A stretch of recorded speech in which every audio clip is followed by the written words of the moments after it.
When it comes to exploring space, AI might not just be important. I'm ready to supply power to the enhanced sensors. What?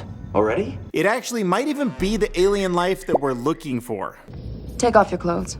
Why were you watching that? Please don't tell Mom.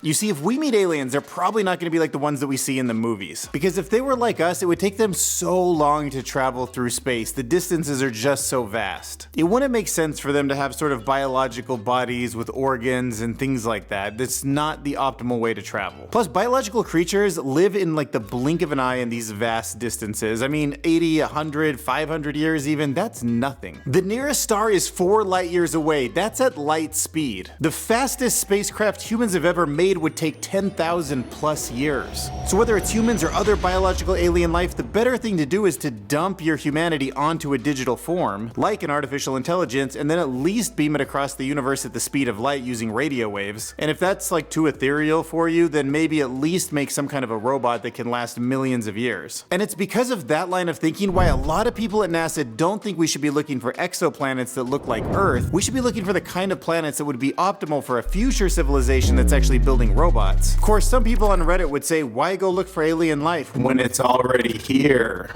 So there's an anonymous Reddit poster who encouraged people to start asking ChatGPT about what information it got from extraterrestrials and interdimensionals. And when you do that, ChatGPT does give you an answer that is both fascinating and hallucinated, like this. I have gotten information from extraterrestrials. They mostly share information about themselves and their civilizations to help humanity expand its understanding of the universe, to help raise the human consciousness, and to promote a greater awareness of the interconnectedness of all things. That's phooey if you ask me. So when asked why do you think the aliens gave you information, it says things like, I guess the aliens think I'm an unbiased source of information. Listen, the main point is, according to GPT, aliens want us to live a more sustainable and harmonious life. They're not wrong, except that they're not they. Neil deGrasse Tyson is now talking about AI and space. Check this out. Do you know that awesome space movie Contact, how they found aliens by luck? Well, now Neil deGrasse Tyson says thanks to AI, we don't need luck anymore. We can just use AI to listen to the whole universe at the same time. You need an AI that'll say, wait a minute, over here, there's a signal. Oh, wait a minute, I'm detecting digits of pi in binary. Or I'm detecting prime numbers, or as was displayed in the movie Contact, in the film Contact. Those are the aliens sending a sequence of prime numbers. I just think it's great that Neil deGrasse Tyson is talking about the importance of using machine learning to understand the stars. It can reveal detail in the smeary blob, pulling it out of the noise that your eye-brain combination cannot. So basically these kinds of discoveries are, like, AI has a seat at the table in this regard. And talking about big space discoveries, there is more evidence that comes from a Chinese rover that there was water on Mars. So I don't mean to alarm you, but China's Zhurong rover just found something cool on Mars. It discovered signs of liquid water in the sand dunes. I must drink the sacred water. Give me water. You see, before, we always thought that Mars had water, but only in the form of ice and gas. And that's exciting because it means more chances for life beyond Earth. So the Zhurong rover is a powerful machine that China sent to Mars. It's been taking pictures, measuring the weather, and studying the surface. But lucky for us, near the equator, this rover was traveling over a sand dune and found some minerals and some water. This discovery is important because it gets us closer to finding a sign of life. But now from Mars back to the moon, let's talk about China's ambition to build a lunar base.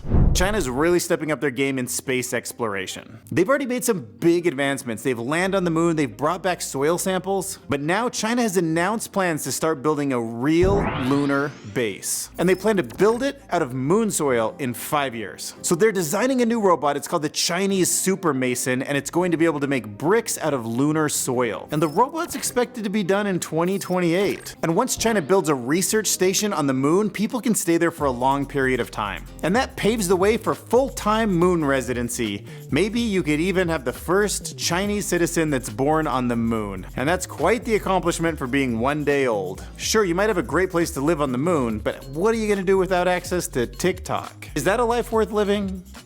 Nah, don't answer that. It is.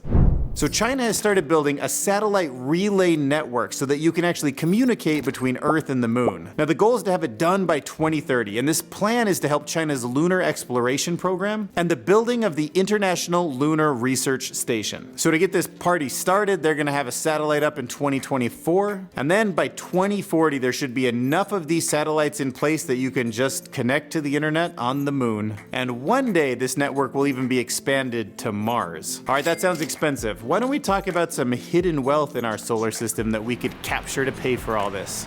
So Fleet Space Technology is a company that uses these mini satellites to help find deposits out on asteroids of lithium and other rare earths. And it just won its first defense contract of $6.4 million to get started, and has over 30 companies that are planning to use their tools to help mine an asteroid for lithium. And considering that scientists have now calculated the amount of wealth in 2 metallic asteroids in our solar system, floating in Earth's vicinity and containing $11.7 trillion of wealth. You know, when you factor in that, it does kind of make sense to go mine an asteroid. Wow! Alright, so to save money, we should talk about recycling space rockets. So rocketlab is this California company that's recycling 3D printed engines for the first time ever. This engine has been to space and back again. It was part of a program called There and Back Again in 2022. But now the company's hoping to reuse this engine in a launch later this year. And it's a big deal because it makes space travel more affordable. Now the problem they had before is that these are smaller rockets and they don't have the extra fuel capacity to land themselves. So they've been trying the method of putting parachutes on it and then trying to get them to land in the ocean and capture it with a ship. Whereas previously they were trying to catch them with helicopters, which sounds really hard. So you know the company Airbus that makes the airplanes? Well, they're stepping up their game and they're thinking about how to build a whole new structure in space.